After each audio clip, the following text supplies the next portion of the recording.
I'm super thankful and honored that Pastor Gary lets me speak every now and then. Pops, I just love you. Thank you for giving me time to speak and share my heart. Love our church. Love you guys. Today's gonna be a bit interesting. We're gonna see what happens. I'm just gonna believe that God's gonna speak and use me the way He wants to. But I've got a lot to share today. If you're involved in uproar, or if you are a student in uproar, you're probably going to hear most of what I'm talking about today. You've probably heard it over the past 2 months. And yes, I did say 2 months. I've been speaking on the same thing in our youth group for about 2 months now. And so I'm trying to fit it all into 1 week, and we're going to see what happens. And so God's just been really speaking to me a lot about this thought of search and rescue. So if you're taking notes, today's sermon is called Search and Rescue. I'm super excited. This is probably one of the most challenging thought processes that I've ever had in following Jesus. It's also one of the most encouraging thought processes that I've probably ever had in following Jesus. So today, I pray that you hear me, and I pray that you hear me well, and you don't hear me, because what can happen today is one of two things. You can either hear what I'm going to say today, and you can be convicted and hate yourself and then just get mad at me, or you can get convicted and say, I have to change, and then make a change for the better, and then leave out of here more empowered, more inspired, and ready to take on what the Lord has planned for you. Amen? Amen. So I'm just praying today that we're gonna receive what God has for us today. We're gonna receive it openly, with an open mind, and if something convicts you and it makes you just super angry, just say to yourself, He's talking about the person next to me. He's not talking about me. It's them. They need to hear this. Or that person that I invited to church today, they didn't make it. That was for them. It wasn't for me. All the things that we do. But I have a story that I want to share with you first before we get going. So there's this guy. He lived on a beachfront, and he loved to surf. He loved the water. He loved just being in the ocean whenever he could. Just loved it.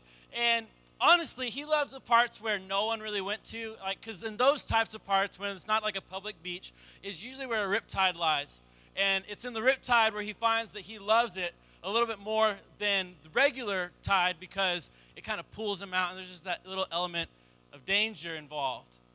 Well, one day, he goes out, swims out a little bit further, loses control a little bit, and before you know it, he can't reach anymore, and the tide now is pulling him further and further out. He cries for help, but like I said, he's in places where no one likes to hang out at, where no one likes to go to, and so there's no one around to hear him. And so he's screaming, flailing around, and finally he finds this random log that is drifted out to sea, rests his body on it, and from sheer exhaustion, just kind of passes out. A couple hours go by, minutes, we don't really know, but he wakes up. He finds himself completely surrounded by water, and the beach that he did see, he can't see anymore. And he is completely surrounded by that very thing that he thought made him feel alive. He's being killed by the thing that made him feel alive. At the same time, there's this boat. It's an old search boat. It's really cool. It's got all the little dials and stuff. It's got the big bright lights for searching. It's real close to the water. But the people on this boat a long time ago actually turned off their radio to hear from their captain. And then they started adding things onto the boat, like they added this cool light system. They added really loud music. And, they when they show up to work, to go on this search boat, now they show up in swim trunks, and they're just out to enjoy the water. They're just out for a good time. But they're still in this search boat. Actually, when they talk about it, they don't actually call it a search boat anymore. They actually call it a cruise ship, even though it looks a lot like a search boat. So they see this guy asleep, passed out on this log. And they say to each other, hey, should we throw out a buoy? Should we say something? Guys, what should we do? What should we do? What should we do? We should probably do something, right?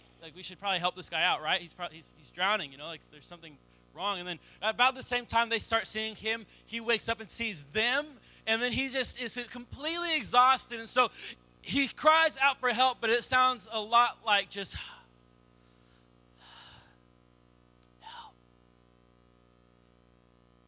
the people on the cruise ship look overboard and they say, well, I guess we should probably throw a buoy out. Another guy says to that guy, he goes, hey, but if we throw a buoy out, what if he just throws it right back in our face? What if he doesn't want it? Another guy says to him, yeah, he's probably swimming. He probably doesn't really need our help. He's probably actually enjoying himself. He probably likes it this way. Another guy looks at him and he says, you know, guys, I think that we really need to do something. Maybe we should pray. Why don't we just pray that God sends someone to save this guy? About this time, the man, with all of his energy, screams out, help! But then they call overboard and they say, hey, man, we hear you crying for help. And we're praying for you. We're believing with you. God's going to send somebody to save you. Then they sail away. One guy on the boat, as they're leaving, says to the other guy, he says, man, do you remember when I was drowning a couple years back? And they said, yeah, man, I'm so glad you're able to pull yourself onto our boat.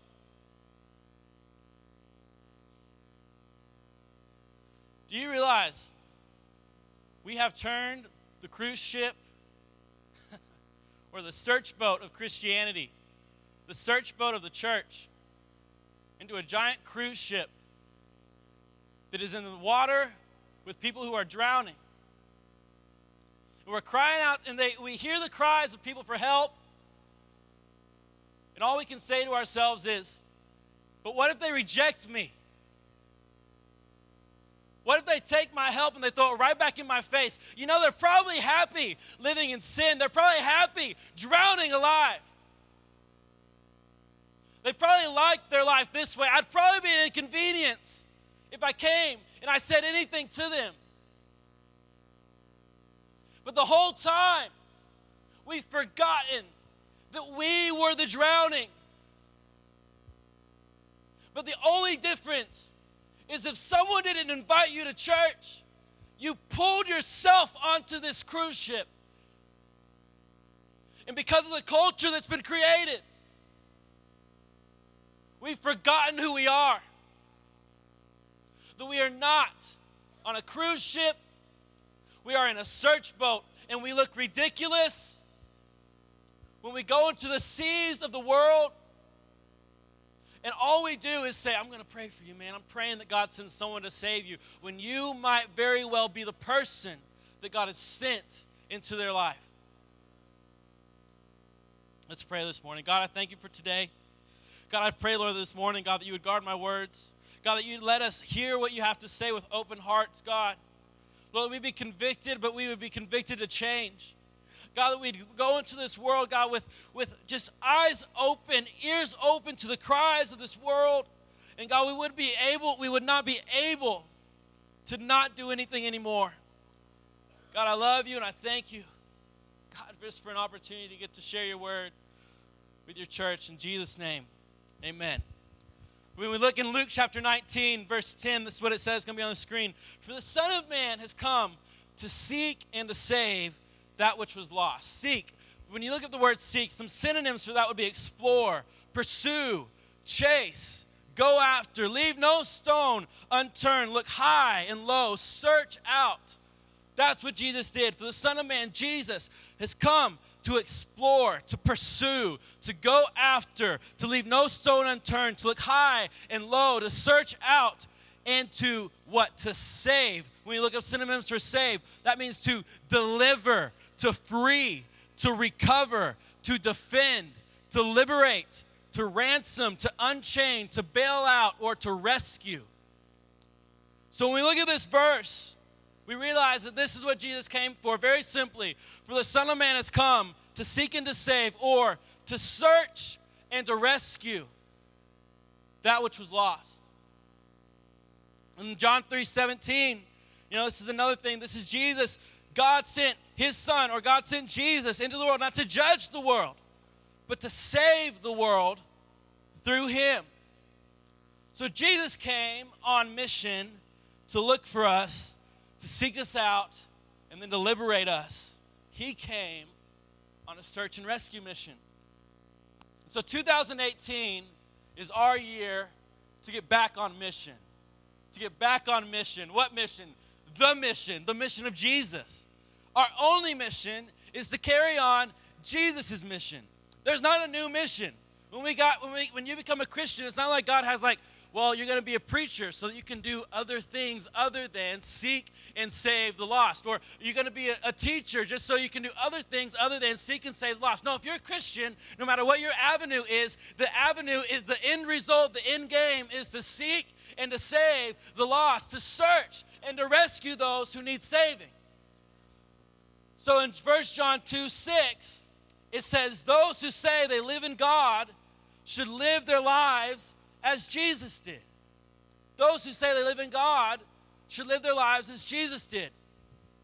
So that means that if you say, I'm a Christian, I'm in God, very simply, just live like Jesus. This is where we get the verse, or the phrase, what would Jesus do? Because if I want to be a good Christian, I just need to do what Jesus would do. Very good. That's awesome. If you have the bracelet still, rock on. You're bringing the 90s back. I love it. But we have to realize this, that we are on a search and rescue mission. So if we are called to be like Jesus, that means that we're called to the drowning. If we're to be like Jesus, that means that we have to go where people are drowning. That means that our goal is to find the broken. My goal is to find the outcast. My goal is to find the tired, the exhausted, the forgotten, the lost, the confused, and the hurting. And let me remind you, if someone does not know Jesus, they are every single one of those things. They are broken. They are outcast. They are tired.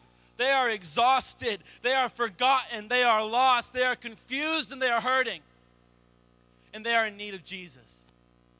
Period. They are in need of Jesus. So when I started doing this whole little thought process, this really came on from me reading the book of Acts. And I've been talking to our students a lot about the book of Acts. And I'm just telling you, if you want to just live normal, don't read the book of Acts. It will mess you up. And so there's this verse in Acts, I think it's chapter 4, and it talks about how there's a definite separation between the church and the world. But then it says this, but the church was held in high esteem and in high regard. And that messed me up, because we as the church now are not held. There is a definite separation between the world and the church, but the church is not held in high esteem and high regard from the world. Why? Well, when we look at the book of Acts, when we look at that church, what were they doing? They were performing miracles day in and day out. What else were they doing? They were selling all their possessions and living in harmony with one another. And no one had need in the church. What were they doing? They were finding people that didn't know Jesus and telling people about Jesus. So what were they doing? They were seeing a problem and being a solution, instead of seeing a problem and continuing to be a problem. That is who we are now. We are a problem that makes more problems. Instead of simply just being like Jesus and saying, you got a problem, I have an answer. How much more effective and how much more would the church have recognition if the church was simply this, an answer to a problem. An answer to a problem. So when I started doing this thought process of search and rescue, I just was like, God, we just have to search people. We just have to find people. We just have to rescue people. So I just was like, well, what does this mean? So I looked it up, and this is defined by the U.S. Defense Department. They actually use search and rescue. It's actually two definitions, because they define search and they define rescue. And so search, as defined by the U.S. Defense Department, is an operation using available personnel and facilities to locate people in distress. And then rescue is an operation to retrieve people in distress and provide for their initial medical or other needs and deliver them to a place of safety. So if we just used the U.S. Defense Department's definition of search and rescue, this is what the church would do. In 2018, our mission would be to search, and that would mean that we will look for those who are in need. We will use all available personnel and facilities to locate people in distress. We'll use every person in our church. We'll use every bit of facility and every bit of finance that we have to find those who are in need. And that means that our eyes and our ears must be open to the world around us. The second thing is this, is that if in 2018, our rescue must be to rescue then. So that means that we have to retrieve people in distress, provide for their initial medical or other needs, and then deliver them to a place of safety. What does this mean for us? That means that we will retrieve, we will go where hurting people are. There's no more time, there's no more opportunity for us to be afraid of the world. We've got to realize that my light shines best in the dark. And so that means that if I'm called to be a light to the world, I've got to go to dark places that need light instead of hanging out around a whole bunch of other lights. And so that means that I've got to recognize that my job now is to go where hurting people are. And then the second thing is we got to provide. We can't do everything, but we got to ask, what can I do? And then not just what can I do, but what can I do right now? What can I do right now? For me, my family just moved to downtown Fort Worth. It's awesome, and some of you guys might be extremely jealous or whatever. It's really cool. I'm just going to say that. But I will say this. Driving off of 35 and then going to Lancaster and seeing about 50 to 100 homeless people sleeping in 20-degree weather is not so fun every single day. Why? Because that requires me to want to do something. I went to Christmas dinner with Brenda's mom and their family, and when I was going inside, I was running a little bit late, and they were running a little bit early, and so I just didn't meet up with them, but I was walking in, and there's this homeless guy, and he's like, hey, will you buy my friend some food? She's homeless. And I was like, yeah. He's like, wait, really? And I was like, yeah. He's like, will you buy me some food too? And I was like, yeah, sure. And I got to buy them food, and it's so weird because I was there to hang out with Brenda's family, but the whole time I'm standing in line with these homeless people waiting to buy them food. I'm wanting, as much as I love Brenda's family, I was really wanting to go sit and eat with them instead of sitting and eating with my family. And afterwards, me and Brenda were like talking, and I was just saying how we have to do something, like because this was last like a week ago, whenever it was like in the 20s and the 30s, and as much as I loved that I got to buy them food, I wasn't satisfied because I was like, and then this started a conversation of me and Brenda, and we were like, we got to do something else. Like, we can't just like buy people food and then have them go home to sleep on the streets.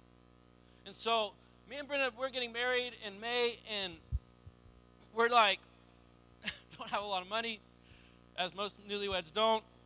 And I just have this conviction, and me and Brenda started this conversation of like, well, what if we just bought a 2-bedroom apartment instead of a 1-bedroom apartment, just for the simple fact of when it's cold outside or whenever we meet someone, and then we just like say, well, we have an extra bedroom, and you can come stay with us. And it started this whole conversation of not just being satisfied with, well, I can give them $5 and slip it through the crack of my window so I don't have to get dirty, and saying, well, what if I said, well, if they want food, what if I don't just give them $7 to go buy a sandwich? What if I said, well, hop in my car, I'll drive you to whatever restaurant you want to go to, and I'll eat with you. The biggest thing that I've been talking to our students about on Wednesday nights is not just do something, but removing the limits to our love. Because that's what Jesus did. I think I was talking to our students on Wednesday, and I said, a lot of the time, we'd be so like depressed if Jesus was an actual person, because we'd find out that he wouldn't hang out with us as much as we'd want him to. Because Jesus would be the guy that would be like, wait, you're just going to give him $5? And he's like hopping out the car to like go eat with them. Because Jesus wouldn't just say, what's the least I could do for this person? He's saying they're drowning. They have no hope. They have extreme need. So what's the absolute most that I can do for them?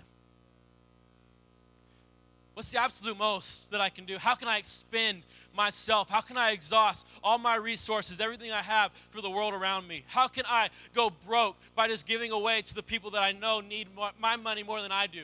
How can I expand myself? How can I exhaust myself? How can I work through every resource, every possibility, every option that I have, just so that they know that they are as loved as I am by the King of all?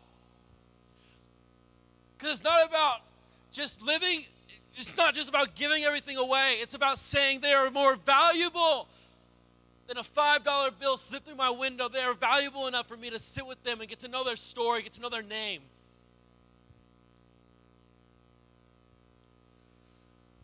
And see, what we have to recognize is this, that search boats have a designated area of responsibility.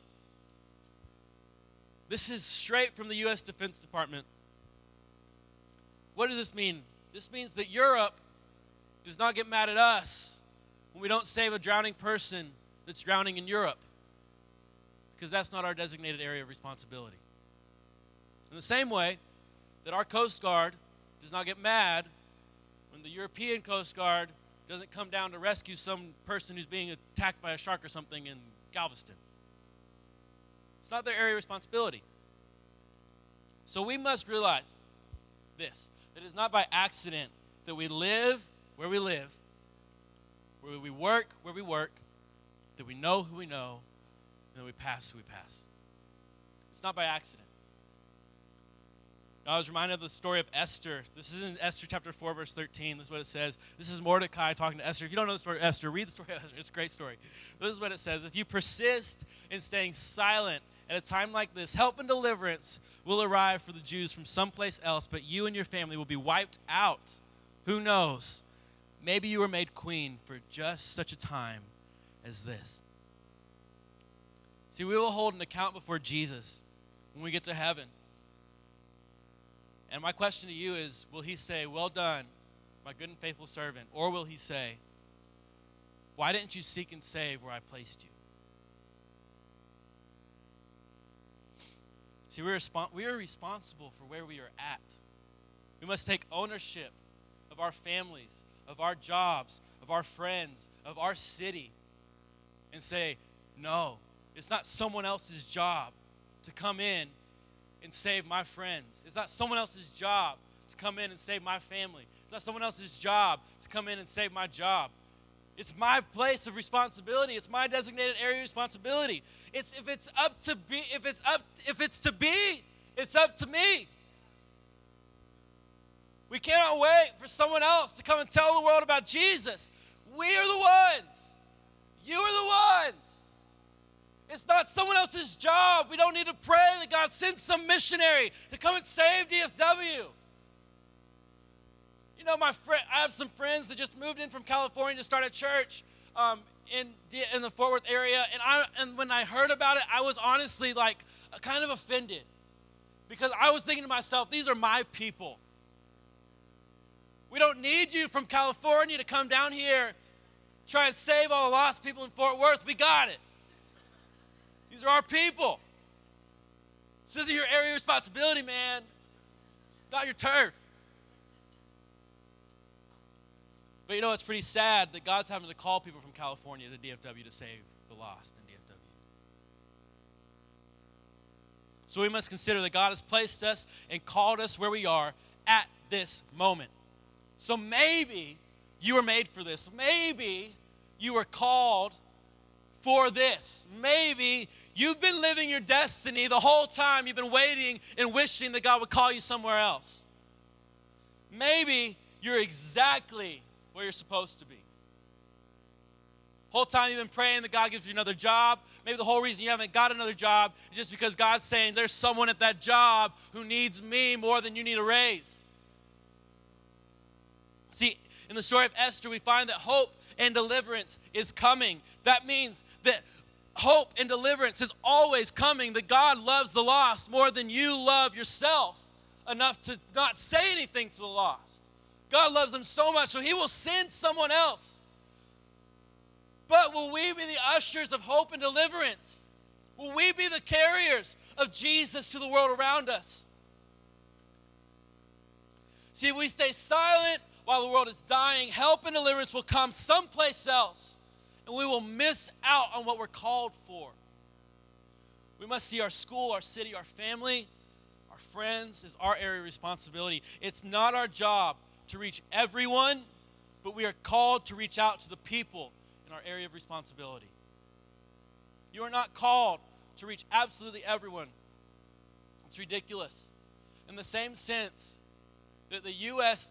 Coast Guard is not meant to save every drowning person in the world. That would be ridiculous. But if someone is drowning in Galveston, there is someone that's going to come save them. Here's the reality. There are people drowning in every area of your life, but who's going to come and rescue them? See, our mission is to expend ourselves to see others saved. Saving people is exhausting, but it's worth it. Let me remind you of this. We aren't off duty if we're in the water. We aren't off duty if we're in the water. See, the job isn't glamorous. It doesn't receive any accolades or recognition. But how can we ignore the cries of drowning people any longer? It's about time that we started saying, you know what? I got to just jump out of this boat so that I can go and save somebody else. It's about time that we stop saying, well, what if they deny my buoy? It is saying, but it's a buoy nonetheless. It's hope nonetheless. Even if they don't want it. I'm not the judge of what they're going to do with the buoy. It's not my job to say, well, take it. It's not my job to force them to grab on, but it is my job to say, if you're drowning, I'm going to provide an answer. See, we are on a mission to go out to rescue a city, but we will expend ourselves to save the one. We are on a mission to save the city, but we will expend ourselves to save the one. Because people are everywhere.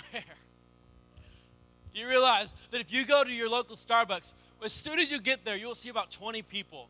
If you sit there for about an hour, you will see about 40 different people. Do you realize that in Walmart, in the average Walmart on the average day, they see between 4,000 and 6,000 people? That means that if you go shopping, your area of responsibility just got a lot bigger. Do you realize that if you went shopping this Christmas at a mall, 25% of the population was there? You know, I used to tell my students that, you never, you should take advantage of being in high school because you're never around this many people, at one time. Until I started realizing I'm around people all the time. I just choose to close my eyes. See, the average age of our church is about 30 years old, and the average lifespan of a U.S. person is about 80. So that means that we got about 50 years to fix this. 50 years to do something. So I started doing some math. I love math. This is what I found. If I told one person a month about Jesus, just one person a month for the next 50 years, I'd reach 360 people. Do you realize that if you told one person a week about Jesus, one person 1 week, for 50 years, you would reach 1,560 people? Do you realize that if you just told one person every day, one person a day about Jesus, from now until the day you die, you will reach about 18,250 people? See, we don't have to be Billy Graham to make a huge impact in the world. We just have to see the drowning and not be okay with it. How can I not say something? How do I not do something? How can I just sit silent? How can I listen to the cries of drowning people and not throw out a life raft? If I'm in the water, you're not staying in the water. Period. See, we have a world in need, but do we see them? Do we see them? I just want us to ask ourselves, I have a world in need, but do I see them? Do I see them? See, the church, our church, me, I've turned my search boat into a cruise ship. I'm passing the drowning all the time, making excuses for I'm not telling them about Jesus. But it's about time that we said we can't allow our church to be a cruise ship anymore. Can't allow it. It's not going to be okay anymore. It's not an option anymore. See, a cruise ship is fun for the people in the boat. It's focused on the boat and the people on the boat. It's high above the water. It's difficult to save people. It's all about the vacation destination. Lights for the people in the boat. But see, a search boat, all the fun happens not for the people on the boat, but when someone outside the boat gets pulled in the boat. A search boat is not focused on the boat or the people in the boat. If anything, focus is never on the boat or the people in the boat. Focus always on the people outside the boat. While a cruise ship is really high above the water, a search boat is real low to the water. It's easy to climb into. You know, cruise ship, might be all about the vacation destination, but the search boat is all about the rescue destination. And a cruise ship might light up for the people in the boat, but a search boat lights up for the people outside the boat. What does this mean? This means that our church can no longer be fun. It cannot be focused on the fun of the people in the boat, but the fun happens when someone outside the boat, outside the church, gets brought into the church. That's when the fun happens. That's when the fun starts. That means that we can't be focused on our church, can't be focused on the people in our church. I'm not saying that you have an issue or a problem, that you can't talk about it. That's not what I'm saying. I'm just saying that the main focus of our church cannot be us. But instead, it's always got to be focused on the people outside the church. Our church cannot be high above everyone else to where it seems like you cannot come in and you can't be welcomed if you come in here. But instead, we've got to be low, close to the water, easy to come into. See, and our church cannot be about our vacation destination. Our church cannot be all about just getting to heaven. But instead, our church has got to be all about the rescue destination. Where can I go? Where can I go? Who can I talk to? It's all about it's not about getting to heaven. It's about getting other people to heaven. See, and it's not about the lights for the people in the boat. Our light is not for the people, our spiritual light, the light of the world, it's not for the people in the boat. It's not for the people in this church. It is always for the people in the dark. So the good news is this: we are already on a search boat. What does that mean? That means you're already equipped. You already have the tools. You already got the goods. And you have a huge opportunity to make a huge difference. See, we must live our lives and simply love like Jesus loved the world. See, love expects no repayment, doesn't care about a thank you or recognition. Love simply does whatever you would like someone to do if you were in their situation. Love simply does. Love simply says, well, if I was that, what would I want someone to do for me? So that means if I was sick, what would I want someone to do for me? I'd probably like a meal brought to my house so I didn't have to leave the house. If I was homeless, what would I want someone to do for me? If I had no friends, what would I want someone to do for me? If I had no family, or perhaps I had destroyed my family through addiction, or through anger, or through unforgiveness, what would I want someone to do for me? This has been challenging me so much because some of us, we have people in our families that are addicts. We have people in our family that we have just excommunicated. And my question to you is this: if you were the addict or you were the excommunicated one, what would you want someone to do in your family? What would you want them to do for you? Because I can pretty much guarantee you it's not go up to you with a finger in your face and say, I can't believe you haven't changed yet. See, if we were addicted, what we want someone to do for you. If I was broken, what would I want someone to do for me? See, love sees someone and loves them already as if I had walked a mile in their shoes. See, love is simply this. Love is empathy. Love is empathy. See, simply put, if you want to be like Jesus, you just need a whole lot of empathy. So when someone's going through a hard time, do you feel it? Do you feel it? When someone is in need, does it hurt you? When someone is lonely, do you feel their loneliness? See, if we can't feel them, we will never heal them. See, I believe that Jesus had this awesome word called sonder. See, sonder is recognizing that every person in the world has a life as interesting and as complex as you do. So that means that the people that are driving by us right now outside on the street, that they have full conversations, that they wake up every morning and have full thoughts and feelings. They have real families. They have real names and memories and experiences. Those homeless people that you might pass by, they have real families, real experiences, real thoughts, real emotions. So when was the last time that we looked at the people around us and recognized the fullness of their humanity? See, we must look past our own problems and begin to feel the weight and the full effect of the problems of the world.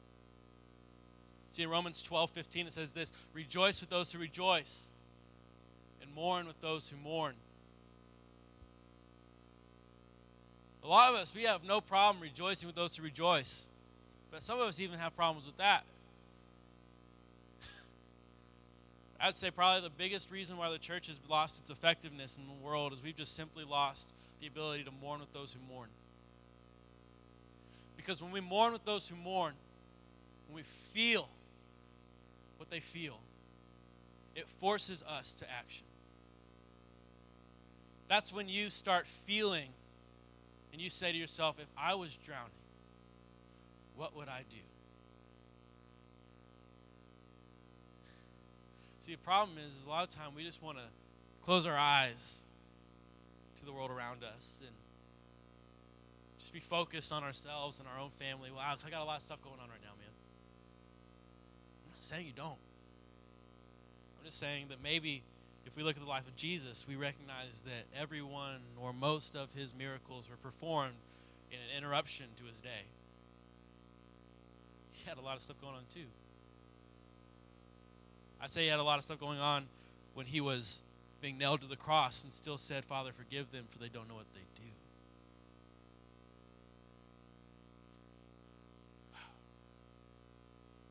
See, the church will gain respect in the eyes of the world when we offer help to the hurting and the broken, the rejected and the downtrodden, the exhausted and the forgotten, the sick and the dying, the depressed and the anxious.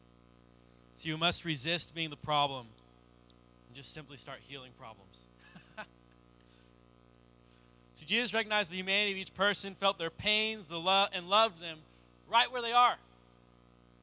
And so what if we just simply ask ourselves this?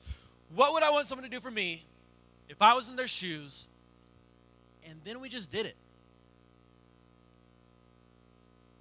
My friend James Barnett says this. He wrote this. I love this. It says, may God bless you with tears to shed for those who suffer from pain, rejection, starvation, and war, so that you may reach out your hand to comfort them and turn their pain to joy. And may God bless you with enough foolishness to believe that you can make a difference in this world so you can do what others claim cannot be done.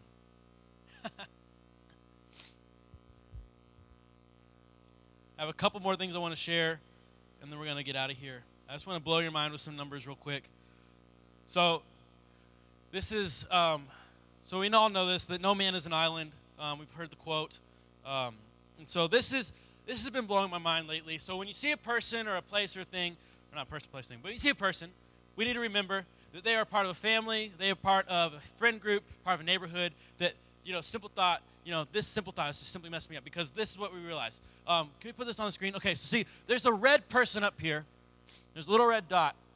And if we just said this, that one red person has a spouse, the person next to him, and then on average probably has 2 kids, okay, so he's got 2 kids. And then each one of the spouses, or him and his wife, probably each have 2 parents, and so you got their 2 parents down there. And then, they have a neighbor on one side of their house, and they probably have a neighbor on the other side of their house, so that's your neighbors over there. And they probably have kids and everything like that, so there's your neighbors. And then, each person probably has, if we use the average, that each person, like if everybody has 2 kids, that means that you probably have a brother or sister, and so you got your siblings over there, and then you got your siblings' family, and then each person, I know this might be as much for you, or it might be a lot less than you, but we probably all have some friends, we got 5 friends, and those people have their spouses and their kids, and then, our friends all have parents, they came from somewhere too, so you got their 2 parents everywhere, and so just that, and let me just remind you, your family might be a whole lot bigger than this.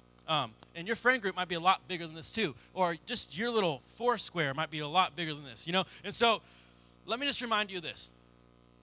That this is just simply 53 people in probably the smallest way, like the smallest amount of, like if that's one person, like they only got 53 Facebook friends, like that doesn't exist, And so this is crazy. This is why this is crazy. Because if you told your friends, family, and neighbors about Jesus, and then they just simply did the same. So you told your 53, they told their 53. You in total would have reached 2,809 people. You reaching out to your friends and family, and then them reaching out to their friends and family is 2,809 people. And then if we go back to what we said earlier, if we told one person a month about Jesus, but then those people just simply told their friends and family about Jesus, you would have affected 19,080 people. Do you realize this? If you told one person a week about Jesus, and then they just told their close friends and family, you would have affected 82,680 people. If we told one person a day about Jesus, and they just simply told their friends and family, you would reach 967,250 people. See, the gospel does not spread through addition, but instead through multiplication. Why do we look at the book of Acts and it's growing by thousands at a time? It's just simply because one person told one person, and then those people just told the people around them. If the church would just wake up and just say, you know what, I don't have to reach everybody, but I can reach the people around me. I can just reach out to one person this week. And then we just told that person, hey, man, Jesus is so good. He's been so good to you. Why don't you just tell your friends and your family about God? Do you realize that our church would literally explode if we just simply lived this out?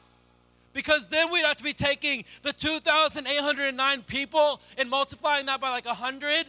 So that'd be 200,000 people.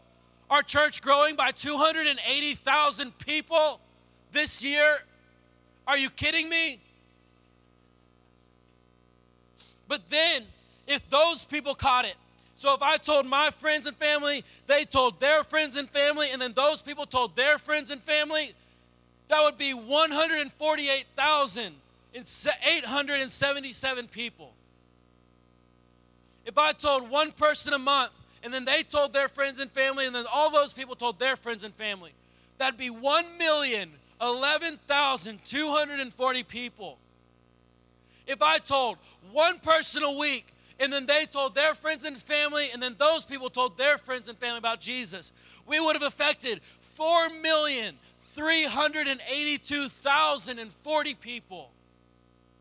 If I told one person a day about Jesus, and they just told their friends and family, and then those friends and family told their friends and family, do you realize that we would have affected 41,264,250 people? Me.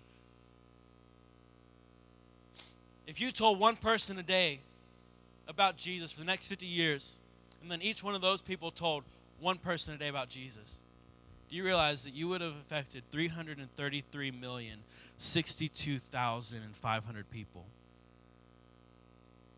We have to remember this, that the one is never just the one.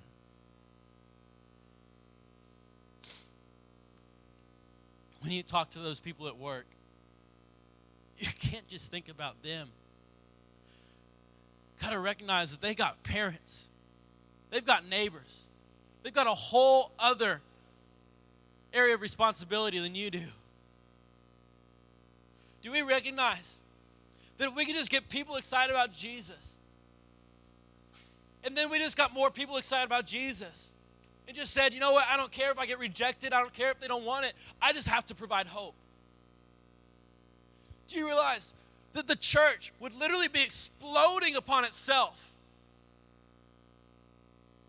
Another crazy thing, you are connected to every single person in the world within 7 steps of you. That means that I know so-and-so, they know so-and-so, they know so-and-so, they know so-and-so, they know so-and-so. And through that, you can be connected to every single person on the planet. So why is the church, why is Christianity not exploding like wildfire in the U.S.? It is simply this: we have turned our cruise ship, our search boats into cruise ships. That's all there is to it. So for a long time, I started looking at the book of Acts. I was like, this is miraculous, man. Church is blowing up. This is crazy. And then I just recognized that it's not miraculous. It's just obedience. It's just people saying, I just want to be like Jesus, and just doing it. If I can have the band come up, y'all guys can all stand up with me. That'd be awesome. So this morning, I want to throw out a lifeboat. I want to throw out a life raft. I want to throw out a buoy for you. If you don't know Jesus this morning, I'm telling you, it is the greatest decision of your life. Your life will never be the same, ever. If you know Jesus, everything in your life suddenly gains meaning and purpose. And if you feel like you don't have a destiny, or you don't know why you're here, or maybe just someone just brought you actually literally here, and you're like, man, this is crazy. This guy's talking about whatever. But man, this Jesus stuff sounds pretty cool. I want to give you that opportunity right now. So if everybody would just bow your head, close your eyes, make this moment about you and Jesus. So this morning, if